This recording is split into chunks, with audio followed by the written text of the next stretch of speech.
Hello everyone and welcome to only IAS. स्वागत है आपका 29 जनवरी की प्रीलिम बूस्टर न्यूज़ डिस्कशन में। डिस्कशन आगे बढ़ाने से पहले मैं आपको तेजस प्रोग्राम के बारे में बताना चाहूँगा जो लॉन्च होने ही वाला है, जिसमें आपको 250 घंटे की video lectures, NCERT topical analysis, current affairs, regular test और 15 फुल लेंथ टेस्ट भी मिलते हैं। हमारी कोशिश है कि जो आपकी प्रिपरेशन को ऑप्टिमाइजेशन की ज़रूरत है वो हम इसके थ्रू आपको कर पाएँ। यानी अगर भी कोर्स ज्वाइन करते हैं तो आपको हर लेक्चर के बाद एक टेस्ट मिलता है, फुल लेंथ टेस्ट सीरीज मिलती है, एनसीईआरटीज, करंट अफेयर्स, हर टॉपिक को एक कम टाइम फ्रेम में कवर करने की हमारी तरफ से कोशिश है, जहां आपको कुछ ऐसे टॉपिक्स जैसे सीसेट हो गया या फिर एनालिसिस वीडियोस हो गई या प्रीलिम्स की स्ट्रैटेजीज हो गई, वो सब एक्सप्लेन किया जाएगा बेहतर तरीके से। तो चलिए अब शुरू करते हैं आज की डिस्कशन।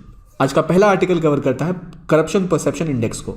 करप्शन परसेप्शन इंडेक्स 2021 का लॉन्च किया गया, जो कि कौन सी संस्था लॉन्च करती है, वो है ट्रांसपेरेंसी इंटरनेशनल। जो हमारे लिए इंपॉर्टेंट है कि कौन सी बॉडी इस इंडेक्स को लॉन्च करती है, transparency international.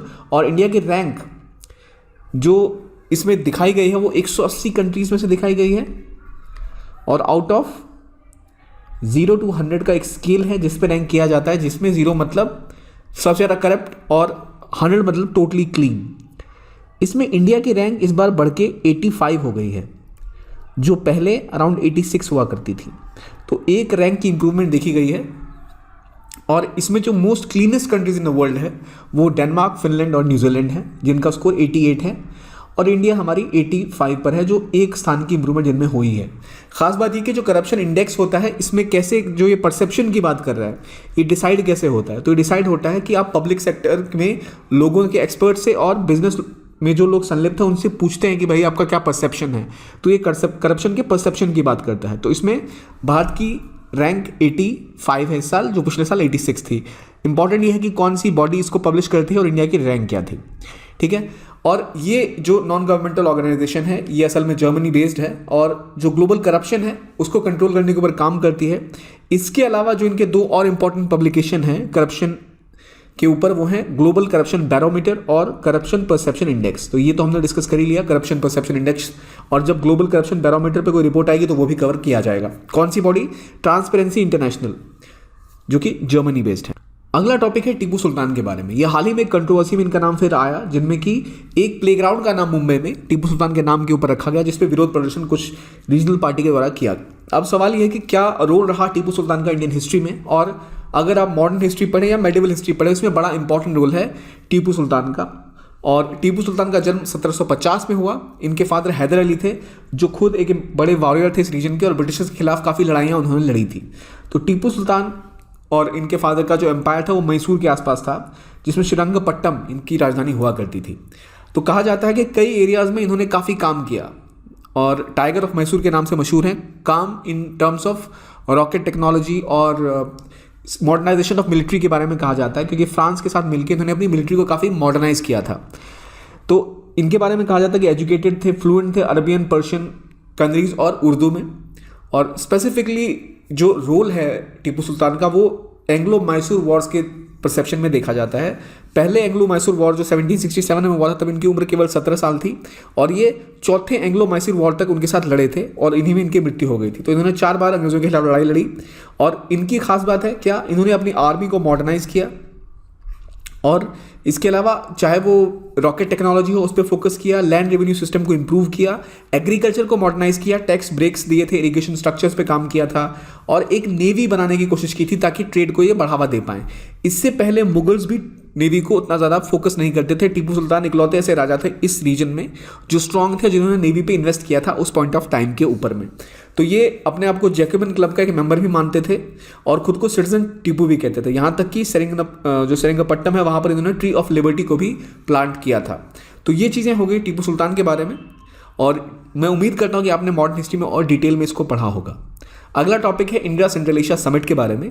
Prime minister India ने हाल ही में होस्ट की India central Asia virtual summit, और ये पहली ऐसी इंगेजमेंट है जो इंडिया के और सेंट्रल एशिया के टॉप मोस्ट लीडरशिप के बीच हुई है। सेंट्रल एशिया की कंट्रीज कौन कौन सी है ये आपको पहले पता होना चाहिए। कजाकिस्तान, किर्गिस्तान, तुर्कमेनिस्तान, तजिकिस्तान और उज़्बेकिस्तान। यहाँ इनके साइड में कैस्पियन सी है। अब कैस्पियन सी से कौन कौन सी कंट्रीज लगती हैं ये आपको पता होना चाहिए। ये कैस्पियन सी है, इनसे कौन कौन सी कंट्री बाउंड्री टच कर रही है, क्योंकि अक्सर ऐसे क्वेश्चन प्रीलिम्स में पूछा चला जाता है कि लोकेशन वाइज क्वेश्चंस में ऐसे टॉपिक्स अक्सर आ जाते हैं। तो बात दोबारा आते हैं समिट के ऊपर, जिसका ऑब्जेक्टिव क्या था कि कोऑपरेशन कैसे बढ़े इंडिया और सेंट्रल एशिया के बीच में, उस पर फोकस करना, एनर्जी सिक्योरिटी प्रोस्पेरिटी के ऊपर फोकस करना। अब मैं एक बात बताना चाहूँगा कि दुनिया का 11% जो नेचुरल गैस का रिजर्व्स है वो असल में सेंट्रल एशिया में ही है। इस रीजन में बहुत ज़्यादा मात्रा में यूरेनियम पाया जाता है, लेकिन इंडिया सेंट्रल एशिया से कनेक्टेड नहीं है। कनेक्शन के लिए इंडिया कोशिश कर रहा है तापी गैस पाइपलाइन के थ्रू, जो कि तुर्कमेनिस्तान, अफगानिस्तान, पाकिस्तान, इंडिया तक आने वाली गैस पाइपलाइन है। इसके अलावा इंडिया कोशिश कर रहा है चाबहार के थ्रू, जो ईरान का पोर्ट है, वहाँ से अफगानिस्तान जाया जाए और वहाँ से सेंट्रल एशिया तक पहुँचा जाए ईरान के थ्रू भी। तो जो की पॉइंट्स है यहाँ पर यह है कि इस समिट को अब इंस्टीट्यूशनलाइज किया गया है, यानी हर एक 2 साल पर यह समिट होगी, जिससे इंडिया और सेंट्रल एशिया के बीच में बॉन्डिंग बढ़ेगी और आपसी सहयोग बढ़ेगा। एनुअल मीटिंग होगी फॉरेन ट्रेड कल्चर मिनिस्टर्स की, सेक्रेटरीज की, और इसके अलावा जो इंपॉर्टेंट एरियाज है, चाहे कनेक्टिविटी हो, डिफेंस हो, ट्रेड हो, कल्चरल कॉन्टेक्स्ट हो, उस पर फोकस किया जाएगा। और दोनों ही जो कंट्रीज हैं, दोनों रीजन्स हैं, सेंट्रल एशिया का रीजन और इंडिया के बीच में जिस तरह से हम और ज़्यादा people to people contact, cultural contact को बढ़ा सकते हैं, उसके ऊपर फोकस किया गया। जैसे बुद्धिस्ट एग्जीबिशंस को शोकेस किया जाएगा, काउंटर टेररिज्म को लेकर जॉइंट एक्सरसाइज होंगी और यूथ डेलीगेशन एक दूसरे को विजिट करेगा। इसके अलावा ट्रेड को बढ़ाने के ऊपर फोकस किया गया। अभी इनका ट्रेड इंडिया के साथ केवल $2 बिलियन के आसपास है, जिसमें बहुत ज़्यादा संभावना है ग्रो करने की, जिनमें तापी गैस पाइपलाइन एक इंपॉर्टेंट प्रोजेक्ट है, जिसको लेकर तुर्कमेनिस्तान ने फिर एक बार फोकस पॉइंट भी उठाया कि भाई हम इसको और ज़्यादा डेवलप कर सकते हैं। ये बात हो गई इंडिया सेंट्रल एशिया समिट की। आगे की बात आती है, एक नई बुक रिलीज हुई है जो मिनिस्ट्री ऑफ कल्चर ने लॉन्च करी अमर चित्र कथा के पब्लिकेशन के साथ, which was India's women unsung heroes, जो भारत की महिलाएं हैं जिन्होंने बड़ा रोल निभाया, और उनके ऊपर ये फोकस करता है। इसके ऊपर हम एडिशनली और एक वीडियो करेंगे जहां हम डिटेल में चीज़ों को कवर करें, लेकिन ओवरऑल हम देखें तो ये बुक कवर करता है इंडियन हिस्ट्री के उस डायमेंशन को जो अक्सर लोग नज़रअंदाज कर लेते हैं, उन इंपॉर्टेंट वीरांगनाओं के बारे में जिन्होंने बड़ा रोल निभाया पर वो कवर नहीं हुई ज़्यादा तक लिटरेचर के अंदर। तो उनमें जैसे रानी अबक्का की बात आती है, जो कि कर्नाटक की क्वीन ऑफ उल्लगल थी और जिन्होंने पोर्टुगीज़ के खिलाफ लड़ाई लड़ी। फिर वेल्लू नचियार हैं, जो कि शिवगंगा की रानी थी और पहली वुमेन थी जिन्होंने ब्रिटिश ईस्ट इंडिया कंपनी के खिलाफ लड़ाइयाँ स्टार्ट करी। फिर मातांगिनी हाजरा है, जिन्होंने बंगाल में जो एक फ्रीडम फाइटर थी वो है, जिन्होंने ब्रिटिश के खिलाफ अपनी आवाज़ बुलंद की। फिर सुभद्रा कुमारी चौहान है, जो फेमस हिंदी पोएट है, जिन्होंने फ्रीडम मूवमेंट में भी एक बड़ा रोल निभाया और इनकी कविता भी काफ़ी प्रचलित है। फिर बात आती है गुलाब कौर की, जिन्होंने विदेश जाने के सपने को छोड़ के भारत में ही रहकर अंग्रेज़ों के खिलाफ एक आवाज़ उठाई और उनके खिलाफ विरोध प्रदर्शन किया।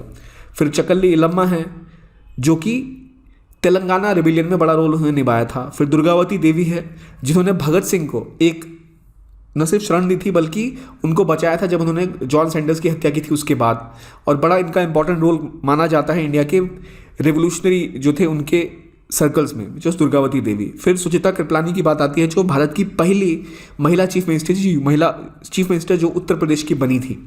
ये इंपॉर्टेंट फ्रीडम फाइटर भी थी। फिर अकम्मा चेरियन की बात आती है, जो ट्रेवनकोर केरला में एक इंपॉर्टेंट लीडर थी। इनको झांसी रानी ऑफ ट्रेवनकोर का दर्जा महात्मा गांधी द्वारा दिया गया था। क्या नाम था इनका? अकम्मा चेरियान। तो ये जो नाम है, ये जो फ्रीडम फाइटर्स है, काफ़ी इंपॉर्टेंट है।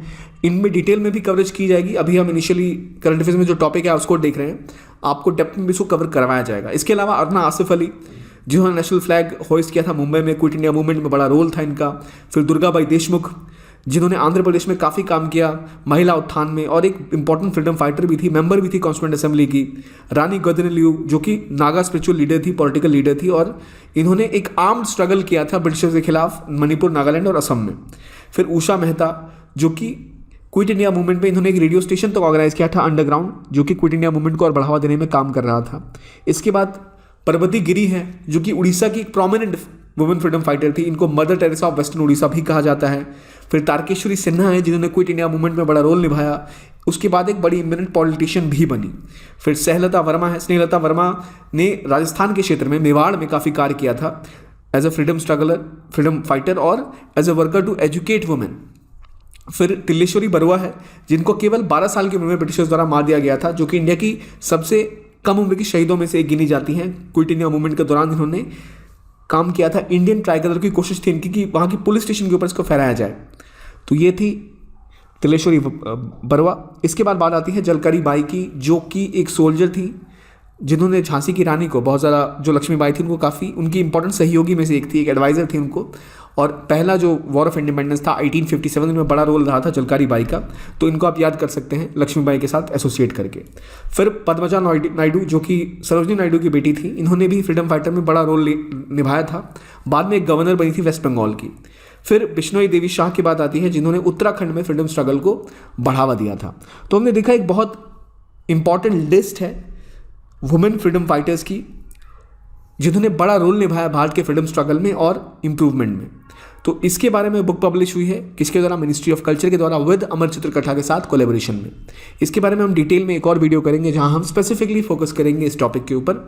अभी आगे बढ़ते हैं और बात करते हैं स्वच्छता स्टार्टअप चैलेंज के बारे में।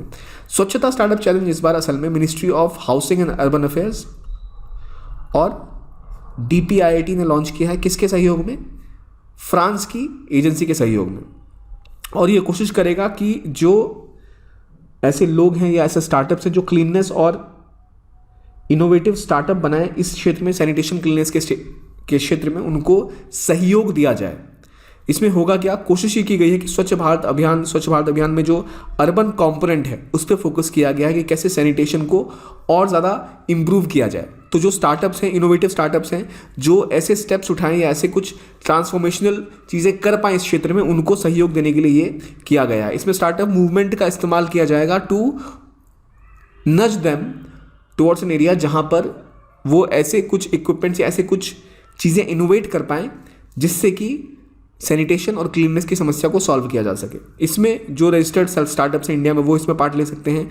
जो फ्रेंच हैं जो कि इंडियन स्टार्टअप के साथ कोलैबोरेट कर रहे हैं, वो भी इसका हिस्सा बन सकते हैं। इसके 4 थीमेटिक एरियाज हैं जहाँ पे चैलेंज है ये। एक social inclusion, zero dump, solid waste management की बात, प्लास्टिक वेस्ट मैनेजमेंट और ट्रांसपेरेंसी थ्रू डिजिटल इनेबलमेंट। ये 4 एरियाज पे फोकस किया गया है। इसमें जो 10 टॉप स्टार्टअप्स होंगे उनको 25 लाख तक इनाम दिया जाएगा और 1 साल तक इनको फ्रेंच टेक के साथ इंक्यूबेशन पीरियड दिया जाएगा सपोर्ट करने के लिए। यानी फ्रेंच जो सेटअप है जिसके अंदर स्टार्टअप्स को डेवलप करने के लिए सुविधाएं दी जाती हैं, उनमें भी हिस्सा लेने का मौका दिया जाएगा टॉप 10 स्टार्टअप्स को 25 लाख अवार्ड के अलावा। तो ये बात हो गई स्वच्छता स्टार्टअप चैलेंज। यहाँ आप ऐसे फंस सकते हैं कि अगर आपसे पूछा जाए कि क्या फ्रेंच गवर्नमेंट के साथ भी कोई इसमें कोलैबोरेशन है, तो हाँ है। तो ये बातें हो गई इसके बारे में। इसके अलावा उनको इंसेंटिव दिए जाएंगे। जो 50 लाख फॉलो ऑन इन्वेस्टमेंट है विलग्रो द्वारा दिया जाएगा। 100,000 US डॉलर का, यानी 1 लाख US डॉलर्स की क्रेडिट और टेक्नोलॉजी सर्विसेज भी सपोर्ट की जाएंगी अमेजॉन वेब सर्विसेज के द्वारा प्रत्येक विनर को। तो देखिए इसमें अमेजॉन भी है, फ्रेंच पार्टनरशिप भी है और ministry of urban and housing भी इसमें इंपॉर्टेंट पार्ट निभा रही है। तो ये है इंडिया का स्वच्छता स्टार्टअप चैलेंज। इसके बारे में बात हो गई। अगला आर्टिकल है फ्लाई ऐश के बारे में। नेशनल ग्रीन ट्रिब्यूनल ने बोला है कि वो फ्लाई ऐश मैनेजमेंट और यूटिलाइजेशन मेथड को लेकर उन्होंने एक नया ऑर्डर जारी किया है। अब क्या है फ्लाई ऐश मैनेजमेंट, क्या है यूटिलाइजेशन मिशन, ये जानते हैं। देखिए, जब कोयले को जलाया जाता है, कोयल कंबशन किया जाता है, तो उसके साथ एक कंपोनेंट होता है जो फर्नेस में होता है, वो होता है फ्लाई ऐश। ये फ्लाई ऐश को जब कोयले जल रहे होते हैं तो उसमें एक प्रेसिपिटेटर लगाया जाता है, इलेक्ट्रोस्टैटिक प्रेसिपिटेटर। ये बड़ा इंपॉर्टेंट टर्म है कि भाई इलेक्ट्रोस्टैटिक प्रेसिपिटेटर्स का इस्तेमाल किस चीज़ में किया जाता है। ये प्रेसिपिटेटर्स फ्लाई ऐश को कैच करते हैं और जिसे हम फ्लू गैस के साथ ये असल में बन के निकलते हैं, इन्हें फ्लू ऐश भी कहा जाता है। फिर इन्हें कलेक्ट किया जाता है और एक गीले से स्लरी में कन्वर्ट करके एक ऐश पॉन्ड बनाया जाता है, तालाब सा, उसमें जमा किया जाता है। ऐसा इसलिए किया जाता है कि फ्लाई ऐश असल में हवा में मिलके और ज़्यादा एमिट ना हो पाए, इसलिए उनका स्वरूप बदल के उनको हल्का गीला सा एक स्लज बनाया जाता है, जो कि फिर ऐश पॉन्ड में डाला जाता है। एक तालाब सा बना के इनको जमा किया जाता है एक जगह और फिर उसका इस्तेमाल किया जाता है बाकी के क्षेत्रों में। तो अभी 1.670 मिलियन टन्स फ्लाई ऐश जमा हुई है। तो इसका इस्तेमाल सीमेंट की इंडस्ट्री में करने की बात की गई थी और अलग क्षेत्र में इसका इस्तेमाल करने की बात की गई थी, ताकि ये एनवायरनमेंट में ना फैले और पॉल्यूशन ना फैलाए। नॉर्मली फ्लाई ऐश क्या होता था, पहले जो कोल बर्निंग होती थी उसके साथ वो फैल जाता था हवा में और बहुत ज़्यादा पॉल्यूशन फैलाता था। उसको फिर कलेक्ट करके से स्लरी में कन्वर्ट करके बाद में और इंडस्ट्रीज़ में यूज़ करने के लिए बोला गया था, ये ऑर्डर था। लेकिन देखा है कई जगह ऐसा इस्तेमाल नहीं किया जाता है। तो इसीलिए जो नेशनल ग्रीन ट्रिब्यूनल है उन्होंने बोला था कि एक फ्लाई ऐश मैनेजमेंट और यूटिलाइजेशन मिशन चलाया जाए और उस कमीशन के अंदर आप पूरी तरह कोऑर्डिनेट करें, मॉनिटर करें कि कहाँ कहाँ पे फ्लाई ऐश को यूटिलाइज किया जा सकता है, चाहे रोड बिल्डिंग की बात हो, चाहे सीमेंट इंडस्ट्री की बात हो, और जितने थर्मल पावर प्लांट्स हैं वो अपने फ्लाई ऐश का क्या और किस तरह से इस्तेमाल कर रहे हैं, किस तरह उसको यूज़ कर रहे हैं, उसके ऊपर पूरी कमीशन बैठाने की बात हुई थी, जिसको लीड करेंगे जो ministry of environment, forest and climate change है उसके मिनिस्टर, और जो चीफ सेक्रेटरीज हैं अलग अलग स्टेट बोर्ड के वो। तो सवाल ये है कि अगर फ्लाई ऐश मैनेजमेंट की बात आती है तो जो बॉडी कमीशन सेटअप होगा उसको कौन सी मिनिस्ट्री लीड कर रही है ये आपको पता होना चाहिए। किसके थ्रू फ्लाई ऐश असल में हम कन्वर्ट करते हैं, किसके थ्रू उसको ट्रैप करते हैं, ऐसे क्वेश्चंस भी कभी कभी आ सकते हैं। चांसेस कम है पर आपको पता होना चाहिए इलेक्ट्रोस्टैटिक प्रेसिपिटेटर्स क्या करते हैं और फ्लाई ऐश का यूज़ किन क्षेत्र में किया जाता है उसके बारे में जानना आपके लिए इंपॉर्टेंट है। अगली टॉपिक है चकमाज और हाजोंग्स के बारे में, जो अरुणाचल प्रदेश में हाल ही में एक स्पेशल सेंसस होने वाला था जहां कोशिश थी कि चकमाज और हाजोंग्स को गिना जाए कि कितने हैं वहां पर। दिसंबर में इसकी बात चली थी। वो इसलिए है क्योंकि चकमाज और हाजोंग्स असल में माइग्रेंट्स हैं जो चिटागोंग हिल्स है बांग्लादेश, वहाँ से कहा जाता है कि आए हैं, क्योंकि चिटागोंग में जब एक नदी है वहाँ की फेमस कर्नाफुली, उस पर एक डैम बनाया गया तो कई ऐसे लोग विस्थापित हुए जो फिर भारत शरण लेने आ गए, तो यहाँ आके अलग अलग जगहों पे ये सेटल हो गए अरुणाचल प्रदेश में, चाहे वो सदर्न और साउथ ईस्टर्न अरुणाचल प्रदेश हो वहाँ। तो असल में कहा जाता है चकमास जो है वो बुद्धिस्ट है इन ऑरिजिन और हाजोंग्स जो है वो हिंदू हैं, और ये क्योंकि वहाँ पे और इनको प्रॉब्लम्स फेस करनी पड़ी इसलिए वो माइग्रेट करके इंडिया आ गए और अरुणाचल प्रदेश में बस गए। तो यहाँ ये अरुणाचल प्रदेश के चैंगलैंग डिस्ट्रिक्ट में रहते हैं। समस्या ये है कि अब इनको इनके विस्थापन के बाद अरुणाचल प्रदेश ने बोला था इनको और राज्यों में भी समाहित किया जाए, क्योंकि अरुणाचल प्रदेश में काफ़ी ज़्यादा पॉपुलेशन हो रही है, तो इसके लिए इन्होंने कहा था कि ये एक नया सेंसस करेंगे। तो इसको लेकर काफ़ी इनके बीच में सस्पिशन था कि सेंसस के बाद ऐसा क्या हो, हमें कहाँ भेजा जाए उस चक्कर में। तो अभी जो है वो ड्रॉप कर दिया गया है प्लान, क्योंकि पीएमओ ने इसको में जो पिटिशन हुई थी उसके बाद इस प्लान को भी ड्रॉप कर दिया गया है। तो ये कहानी है चकमाज और हाजोंग की, जो आए कहाँ से ये आपको पता होना चाहिए, इनकी हेरिटेज क्या है। इसके अलावा मिजोरम त्रिपुरा में भी एक साइजेबल जो इनकी पॉपुलेशन है वो रहती है, जो असम के बिल्कुल पास है। तो नॉर्थ ईस्ट में ऑलरेडी जो आउटसाइडर्स हैं या बाकी माइग्रेंट्स हैं उसको लेकर काफ़ी विवाद रहता है, इसलिए टॉपिक काफ़ी इंपॉर्टेंट है कि चकमाज और हाजोंग्स किन राज्यों में रह रहे हैं। तो अरुणाचल, मिजोरम और त्रिपुरा में इनकी एक सब्सटेंशियल पॉपुलेशन अभी है। चलिए अब देखते हैं आपको कितना याद है जो हमने आज डिस्कस किया। पहली बात, करप्शन परसेप्शन इंडेक्स किसके द्वारा रिलीज़ किया जाता है, तो वो वर्ल्ड इकोनॉमिक फोरम है। टीपू सुल्तान सेरिंगपट्टम में उन्होंने जैकोबिन क्लब बनाया 1797 में। अरुणा आसफ अली ने अंडरग्राउंड रेडियो स्टेशन की स्थापना की थी during quit India movement of 1942। Chakmas और हाजोंग्स जो है वो राजस्थान के निवासी हैं। Fly ash management utilisation mission जो है वो secretary of the ministry of finance head करते हैं। बताइए क्या इसमें सही है, क्या इसमें गलत है। मुझे उम्मीद है आपने सारे क्वेश्चन सही किए होंगे, वे काफ़ी बेसिक से क्वेश्चन थे। तो आज के लिए इतना ही। Thank you for watching only IAS and keep on watching only IAS.